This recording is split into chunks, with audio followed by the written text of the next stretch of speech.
खुदावंद यीशु के अजीम जलाली और बाबरकत नाम में पास्टर साकिब मुनव्वर की तरफ से बरकत टीवी देखने वाले तमाम नाजरीन और सुनने वाले सामाईन को सलाम पहुँचे। मैं खुदावंद का शुक्र अदा करता हूँ कि आज इस मौका पर मुबारक जुम्मा की इस दोपहर में आज आपके साथ हम कलाम हुआ चाहता हूँ और खुदा के कलाम को आपके साथ बांटना चाहता हूँ। इससे पहले कि मैं खुदा के कलाम को आपके साथ बांटूं, मैं ये ज़रूर अर्ज़ करना चाहूँगा कि हम खुदा उनका शुक्र अदा करते हैं बरकत टीवी के लिए कि खुदा ने एक ऐसा प्लेटफॉर्म पाकिस्तान को मुहैया किया है कि यहाँ पर रहते हुए खुदा के कलाम की खिदमत को आप तक पहुँचा सके और ना सिर्फ मुल्क पाकिस्तान में बल्कि बिलअमूम दुनिया भर में उर्दू सुनने और उर्दू बोलने वाले तबकात में खुदा का ये कलाम पहुँचाया जा रहा है, फैलाया जा रहा है और हम इसके लिए सारा जलाल खुदा के नाम को देते हैं और बरकत टीवी के लिए दुआ गो हैं कि खुदा इन्हें इसी तरह बरकत देता रहे, सरफराज करता रहे और ये खुदा के कलाम की अशायत और तशरीह के लिए ऐसे मावनीन और ऐसे मौके फ़राहम करते रहें। आए हम खुदा के कलाम में से आज अपनी रहनुमाई के लिए देखें लूका तबीब की मार्फत लिखा गया इंजीली बयान उसका 23वां बाब और उसकी 38वीं आयत से हम शुरू करेंगे और 43वीं आयत तक हम इसको पढ़ेंगे। खुदा के कलाम में यूँ लिखा है, और एक निविश्ता भी उसके ऊपर लगाया गया था कि ये यहूदियों का बादशाह है। फिर जो बदकार सलीब पर लटकाए गए थे उनमें से एक उसे यूँ ताना देने लगा कि क्या तू मसीह नहीं, तू अपने आप को और हमको बचा। मगर दूसरे ने उसे झिड़क कर जवाब दिया कि क्या तू खुदा से भी नहीं डरता, हालांकि उसी सज़ा में गिरफ्तार है और हमारी सज़ा तो वाजिबी है क्योंकि अपने कामों का बदला पा रहे हैं, लेकिन उसने कोई बेजा काम नहीं किया। फिर उसने कहा, ऐ यीशु, जब तू अपनी बादशाही में आए तो मुझे याद करना। उसने उससे कहा, मैं तुझे सच कहता हूँ कि आज ही तू मेरे साथ फिरदौस में होगा। खुदा उनके पाक कलाम का पढ़ा और सुना जाना हम सब के लिए बाइस बरकत ठहरे। वो कलमा जो आज मैं आपके साथ शेयर करना चाहता हूँ, ये यीशु मसीह के सलीब पर कहे गए 7 कलमात में से दूसरा कलमा है और इसे तरतीब के लिहाज से भी दूसरा कलमा कहा जाता है और इसी लूका की इंजील में भी इसे दूसरे नंबर पर रखा गया है। पहला कलमा जो खुदा यीशु मसीह ने सलीब पर कहा वो ये था कि ऐ बाप, इनको मुआफ़ कर क्योंकि ये नहीं जानते कि ये क्या करते हैं। और ये कलमा दरअसल एक अदालती वाक़े को पेश करता है। पहला भी और दूसरा दोनों कलमात एक अदालती वाक़े को पेश करते हैं। अदालती ज़ुबान में मामला यहाँ पर हुआ कि खुदा ने जब देखा कि जब वो मुजस्सम इंसान बना कि इन सारे लोगों ने गुनाह किया है और खुदा के भी जुर्मवार हुए हैं, शरीयत के जुर्मवार भी हुए हैं और मसीह को मसलूब करने के सबब से भी इन पर एक बड़ा गुनाह आयद होता है, तो खुदावंद यीशु मसीह ने जो तसलीस का दूसरा अकनूम और खुदा का बेटा है, उसने अपनी ज़ुबान मुबारक से ये कलमा अदा किया, ऐ बाप, इनको मुआफ़ कर क्योंकि ये नहीं जानते कि ये क्या करते हैं। क्योंकि इब्लीस और कलाम उन पर एक फ़र्द जुर्म आयद करता है और ये फ़र्द जुर्म उन पर साबित और सादिक भी होती है, लेकिन यीशु मसीह यहाँ से मुआफ़ी का ऐलान करते हैं। अगर हम यीशु मसीह की ज़मीनी खिदमत को देखें और यीशु मसीह का मुजस्सम होना देखें तो इसके पीछे ये बात बड़े वाज़ेह तौर पर हमें नज़र आती है कि यीशु मसीह का मुजस्सम होना, यीशु मसीह का इंसान बनना ही इस बात का बैन सबूत था कि यीशु इंसान को, बनी नौ इंसान को निजात देने के लिए और कायनात को बहाल करने के लिए आया और उसने सारी ज़मीनी खिदमत के दौरान और ज़मीनी ज़िंदगी के दौरान यही काम सरेआम किया और सबको उसने मुआफ़ किया और उनको गले लगाया जिनको दूसरे लोग रद्द करते थे या किसी तौर पर भी अच्छा और मुनासिब और मौजू नहीं जानते थे। दूसरा कलमा इस तरह से हम देखते हैं कि यीशु मसीह जो है वो खुदा बाप और खुदा यीशु मसीह दोनों में निजात का काम पूरा होता है और यीशु मसीह जब उसे ये बात कह रहे हैं कि आज ही तू मेरे साथ फिरदौस में होगा, तो दरअसल ये उस ताइब डाकू की निजात का आगाज़ है और यीशु ने उसके गुनाह मुआफ़ करके उसे निजात से हमकनार किया है। तो इस तरह खुदा यीशु मसीह में निजात हमें मिलती है और निजात ही यीशु मसीह के वसीला से मिल सकती है और कोई दूसरा ज़रिया, कोई दूसरा तरीका, कोई दूसरा वे या रास्ता नहीं है जिससे हमें निजात मिल सकती है। एक आम मुशाहिदा ये है कि वो लोग جو सलीब पर लटकाए जाते हैं वो मौत के मुस्तहिक होते हैं, लेकिन यहाँ पर यीशु मसीह उसे ज़िंदगी की नवीद सुनाते हैं। पहले 3 कलमात जो खुदावंद यीशु मसीह ने कहे वो अपनी ज़ात से मुतल्लिका थे, और फिर निजात की फ़िक्रमंदी, लोगों की बहाली और उनके लिए खुदावंद यीशु मसीह की फ़िक्र जो है वो हमें वाज़ेह तौर पर नज़र आती है। और यही तो यीशु मसीह का मंशा और मकसद था कि दूसरों की ज़िंदगियों और निजात की फ़िक्रमंदी, निजात दहिंदा का मुनफरिद मकाम और उसकी तालीम का एक नहायत आला समर था जो आज हम हासिल कर रहे हैं, और हम इस बात के लिए खुदावंद का शुक्र अदा करते हैं। आप देख सकते हैं कि यीशु मसीह ने इज्तिमाई सूरत में भी भीड़ में मौजूद लोगों के लिए मजमूई तौर पर उनकी फ़िक्रमंदी की, और फिर सामरी औरत और ज़कई की हालत को भी देखते हैं तो खुदावंद यीशु ने इनफरादी तौर पर भी उनके लिए निजात के इस काम को जारी किया। और खुदावंद का हम शुक्र अदा करते हैं कि खुदावंद यीशु मसीह ने जो काम बाप ने उसके ज़ुम्मे लगाया था उसे पूरा करने की पूरी कोशिश की और उसे पाया तकमील तक भी पहुंचाया। एक सवाल यहाँ पर उठता है कि क्यों यीशु मसीह को दरमियान वाली सलीब पर रखा गया, और या क्यों यीशु मसीह के दाहिने और बाएं तरफ 2 डाकू थे और यीशु मसीह क्यों दरमियान में थे। अगर मैं इसकी आम तशरीह करूं तो कतन ये गलत बात होगी कि हाँ क्योंकि वो दरमियानी है तो इसलिए उसे दरमियान में रखा गया, ऐसा नहीं है। इसकी दुरुस्त तशरीह ये बनती है कि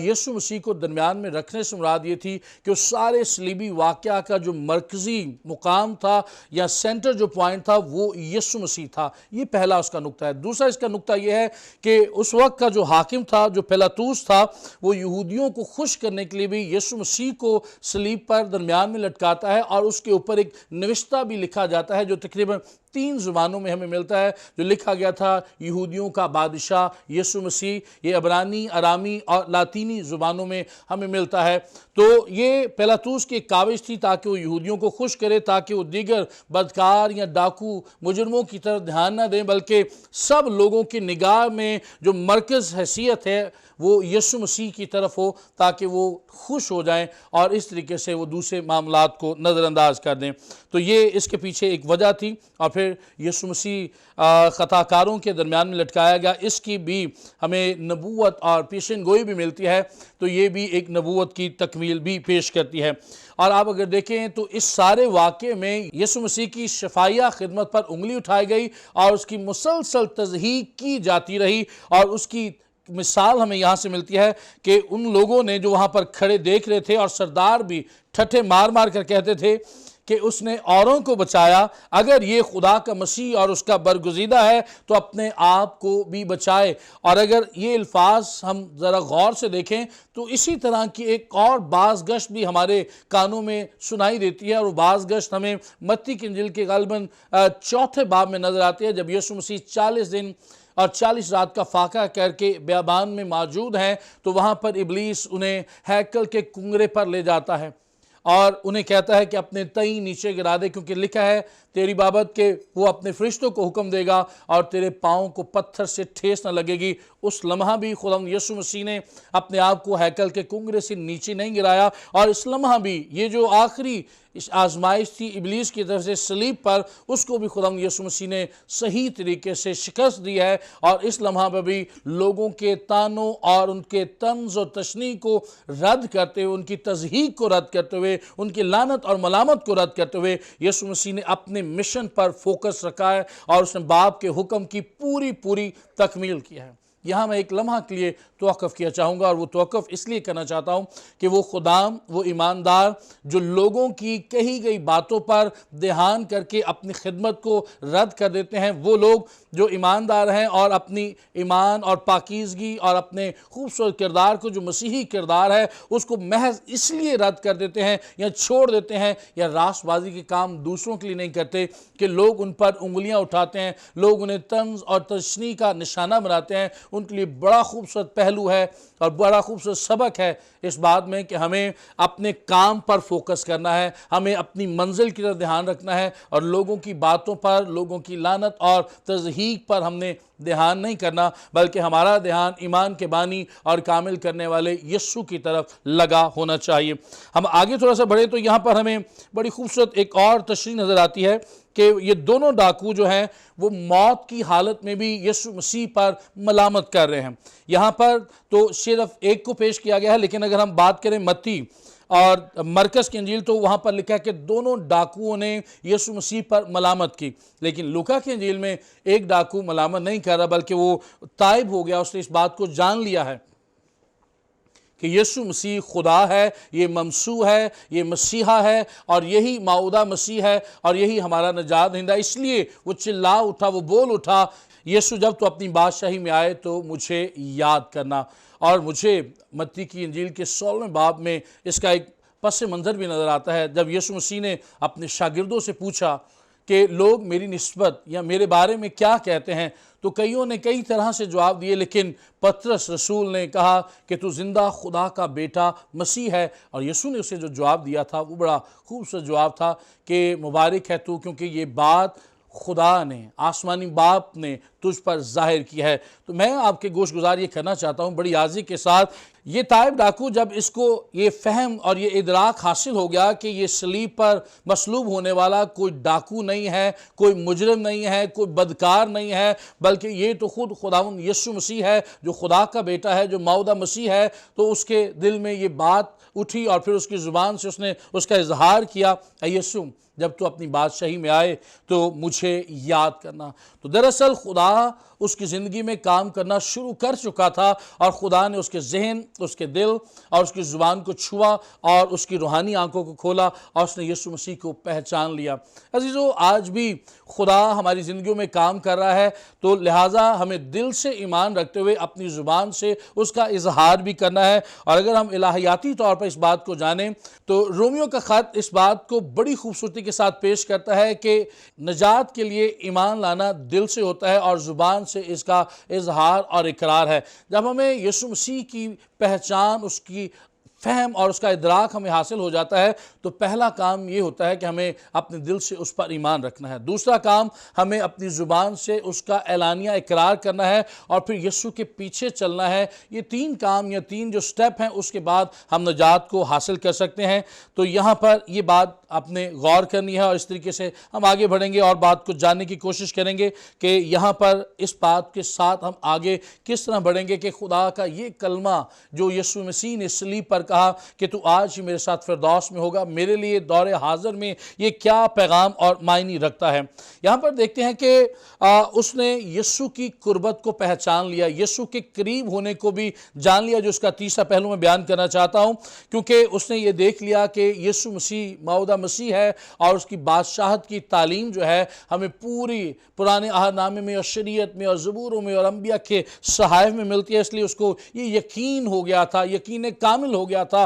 कि यही यीशु मसीह है और वो अपनी बादशाही में आने वाला है। तो अपने आप को रोक नहीं सका, बस कि उसने ये कहा कि जब तू अपनी बादशाही में आए तो मुझे याद करना। तो ये बात है कि हमें रियलाइज़ भी करना है और रियलाइज़ करने के साथ साथ उसका इकरार भी करना है। चौथी बात मैं आपके साथ गोशगुजार करना चाहता हूँ, जो पहलू मैं आपके सामने रखना चाहता हूँ, वो ये है कि ये दोनों डाकू दरअसल यहाँ पर एक हवाला में इसे बदकार कहा गया है, दूसरे में इसे डाकू पेश किया गया है। और अगर इसकी हम बिब्लिकल तशरीह देखें और हिस्टोरिकल इसकी तशरीह देखें तो हमें मालूम होता है कि ये दोनों डाकू ज़ैलोतीसी फ़िरका से ताल्लुक़ रखते थे और इनका काम ये था कि ये अपने ज़ोर, अपनी तलवार के ज़ोर पर रूमी फ़ौज और रूमी सल्तनत से रहाई हासिल करना चाहते थे। और ग़ालिबन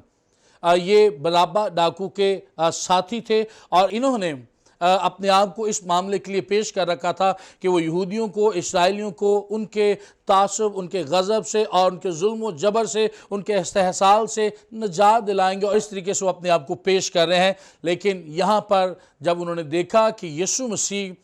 का नज़रिया, यीशु मसीह का अल्फाज, उसका मिजाज, उसका रवैया हमसे और दीगर इस्राएलियों से कतन मुख्तलिफ है, उन्होंने देखा कि ये तो अपने सताने वालों को, अपने पकड़वाने वालों को, जिन्होंने उसे मारा है, कूटा है, मसलूब कर रहे हैं, उनके लिए जब बोल रहा है तो ये बोल रहा है कि बाप इनको मुआफ़ कर, क्योंकि ये नहीं जानते कि ये क्या करते हैं। तो खुदावंद यीशु मसीह के इस कलाम से, इस कलमा से सबसे पहले इस ताइब डाकू की ज़िंदगी में असर हुआ और उसने इस बात को पहचान लिया कि ये फ़र्क हस्ती है, फ़र्क शख्सियत है। और इस बात ने भी उसे कायल और मजबूर किया कि वो कहे कि जब तो अपनी बादशाही में आए तो मुझे याद करना। मैं फिर आपके गोशगुजार करना चाहूँगा बड़ी आज़ी के साथ, क्या आज मेरा और आपका रवैया, میرا اور آپ کا مزاج دوسروں کو اس بات کے لیے قائل کرتا ہے کہ وہ یسوع مسیح کو اپنا نجات دہندہ قبول کریں۔ رسولوں کے اعمال کا اگر ہم مطالعہ کریں تو وہاں پر کئی بار اور ایک بڑا واضح اظہار میں ملتا ہے، پالوس اور سیلاس قید میں ہیں، اور جب دروگا وہاں پر آیا، جب سب کچھ ہل گیا، بنیادیں ہلیں اور قید خانہ کے دروازے کھل گئے، تو پالوس اور سیلاس اور دیگر قیدی وہاں پر تھے، تو اس دروگا نے کہا کہ اے صاحبو، میں کیا کروں کہ نجات پاؤں؟ دنیا میں 5 اناجیل موجود ہیں، یہ خادمہ کا کہنا ہے، غالباً بلی گرام صاحب کی صاحبزادی انہوں نے یہ کہا کہ دنیا میں 5 اناجیل ہیں، 4 اناجیل تو ہمیں بائبل مقدس میں ملتی ہیں، متی، مرکز، لوکا اور یوحنا کی اناجیل، لیکن 5ویں انجیل میں اور آپ ہیں۔ شاید اس 4 اناجیل تک ساری دنیا کی رسائی یا ایکسیس نہیں ہے، لیکن اس 5ویں انجیل تک میری اور آپ کی رسائی موجود ہے۔ سب لوگ ہمیں دیکھتے ہیں، ہمارے رویے اور مزاج اور کردار کو دیکھتے ہیں۔ اگر آج ہم اپنی زندگی پر غور کریں تو ہم شاید عملی مسیحی نہیں ہیں، ہم نظریاتی مسیحی ہو سکتے ہیں، ہم تھیوریٹیکل مسیحی ہو سکتے ہیں، لیکن ہم عملی طور پر دیکھیں تو بائبل کچھ اور بیان کرتی ہے، ہمارا کردار کچھ اور کہتا ہے۔ بائبل پاکیزگی کے معیار کو کسی اور طرح سے پیش کرتی ہے۔ آج میں مسیحی اور خادم ہوتے ہوئے ایک اور طرح کا کردار اور پاکیزگی رکھتا ہوں، تو ہماری پاکیزگی، ہمارا کردار آپس میں بائبل کے معیار کے مطابق میچ نہیں کرتا۔ کیا بھلا ہو کہ ہمارے کردار، گفتگو، پاکیزگی اور پہناوے کو دیکھ کر لوگ کہیں، اے صاحبو، میں کیا کروں کہ نجات پاؤں؟ تو یسوع نے اسے کہا، تو آج ہی میرے ساتھ فردوس میں ہوگا۔ یہ اس کلام کا، اس کلمے کا نتیجہ تھا جو یسوع مسیح نے اس کے ساتھ کیا۔ یاد رکھیے گا، جسمانی باتیں موت پیدا کرتی ہیں، لیکن روحانی باتیں جسمانی موت میں سے گزر کر بھی زندگی اور اس کی بقا کو قائم رکھتی ہیں، اور یہ کلمہ موت میں سے زندگی کا الہی ثبوت پیش کرتا ہے کہ بظاہر وہ جسمانی طور پر مر رہا ہے اور مرا بھی، لیکن اسے ایک ایسی زندگی پیش کی گئی جو عام زندگی نہیں بلکہ ہمیشہ کی زندگی ہے۔ تو ہمیں صرف جسمانی طور پر اس دنیا میں خدا سے اپنے لیے کچھ مانگنے کی شاید ضرورت نہیں ہے، یا صرف دنیا تک ہمیں خدا سے مانگنے کی ضرورت نہیں ہے۔ اس دنیا کے بعد ایک اور جہان آنے والا ہے جو صدا کی، ہمیشہ کی زندگی ہے، جسے ہم ایٹرنٹی، ابدیت کہتے ہیں۔ ہمیں اس ابدیت کے لیے مال اور خزانے جمع کرنے، اس ابدیت میں زندگی گزارنے کے لیے اپنے کردار، اپنی گفتگو، اپنے خاندان، اپنے منسٹری، اپنی خدمت کو اس طرح سے پیش کرنا ہے کہ ہماری خدمت خدا کو پسند آ جائے۔ میں اگلی بات یوں کرنا چاہوں گا کہ اس ڈاکو کا درجہ ہی خدا نے تبدیل کر دیا۔ پہلے یہ ڈاکو گنا گیا، اسے مجرم کہا گیا، بدکار کہا گیا، لیکن جب یسوع مسیح کو اس نے پہچان لیا تو یسوع نے اس کا سٹیٹس ہی بدل دیا ہے۔ یسوع نے اس کی آئیڈینٹی، اس کی شناخت، اس کا تشخص بدل دیا ہے۔ اب یہ صرف بدکار نہیں ہے، اب یہ صرف ڈاکو نہیں ہے، اب یہ صرف مجرم نہیں ہے، بلکہ اس کی خطائیں، اس کے گناہ، اس کی بدکاریاں یسوع مسیح نے معاف کر دی ہیں، اور اس کو نیا جو سٹیٹس ملا ہے یا نئی جو شناخت ملی ہے، وہ شناخت یہ ہے کہ اب یہ خدا کا بیٹا ہے۔ کیا یوحنا کی انجیل میں واضح طور پر یہ اعلان نہیں کیا گیا؟ یوحنا کی انجیل غالباً پہلا باب ہے، اس میں اس بات کو بیان کیا گیا، جتنوں نے اسے قبول کیا اس نے انہیں خدا کا فرزند بننے کا حق بخشا۔ اور پھر یہاں سے ایک بڑی خوبصورت تعلیم یہ بھی ملتی ہے جو دنیا دیتی ہے، اس کے بالکل برعکس بائبل اس تعلیم کو پیش کرتی ہے۔ دنیا یہ تعلیم دیتی ہے، دنیا کے ادیان اور مذاہب یہ تعلیم دیتے ہیں کہ ہمیں اپنے نیک کاموں سے، اپنے اچھے اعمال سے، اپنی راست بازی سے، اپنی خیرات سے، اپنے ہدیوں سے، اپنے غریبوں کے ساتھ مخیرانہ کام کرنے کے ذریعہ سے ہم نجات کو حاصل کر سکتے ہیں، کما سکتے ہیں اور اگلے جہان میں جا سکتے ہیں، جبکہ بائبل ہمیں یہ کہتی ہے ہم اپنے کاموں سے، اپنے رویے سے، اپنے ہدیہ جات سے، اپنے اچھے اعمال سے نہ تو نیکی کما سکتے ہیں، نہ ہم نجات حاصل کر سکتے ہیں، اور نہ راست بازی حاصل کر سکتے ہیں۔ جس دن، جس لمحہ میں اور آپ یسوع مسیح کو اپنا نجات دہندہ اور اپنا خداوند قبول کر لیتے ہیں، اسی وقت یسوع مسیح کی راست بازی ہمیں مفت مل جاتی ہے۔ ہم مسیح میں مفت راست باز ٹھہرائے جاتے ہیں۔ مسیح کو قبول کرتے ساتھ ہی ہمیں نجات کا خلت پہنایا جاتا ہے، نجات کا لباس پہنایا جاتا ہے، اس کے بعد ہمیں راست بازی کا لباس پہنایا جاتا ہے، اور پھر ایک قوت کا لباس ہمیں ملتا ہے جسے ہم روح القدس کہتے ہیں، جس کے بغیر اس دنیا میں زندگی گزارنا میرے لیے اور آپ کے لیے مشکل ہو جائے گا۔ میں آخر میں چونکہ وقت اس بات کی اجازت نہیں دیتا، تو فردوس کے تعلق سے جب بات کرتے ہیں تو جس لمحہ ہم یسوع مسیح کو قبول کرتے ہیں، یسوع کے ساتھ زندگی گزارنا ہی दरअसल फिरदौस में ज़िंदगी गुजारना है। यहूदियों के पर्सपेक्टिव से बात करें तो यहूदियों के नज़दीक बाग अदन जो था वो फिरदौस था, जहाँ पर हयात का दरख्त था। और आपको याद होगा हवा और आदम ने जब नेकी और बदी की पहचान के दरख्त में से खाया तो उसके बाद एक और दरख्त था जिसको रोकने के लिए, जिसका फल खाने से मना करने के लिए खुदा ने हवा और आदम को बाग अदन से बाहर निकाल दिया और फिर उसके गिर्द 16 जन तलवार लगा दी ताकि वो उसे छू ना सके।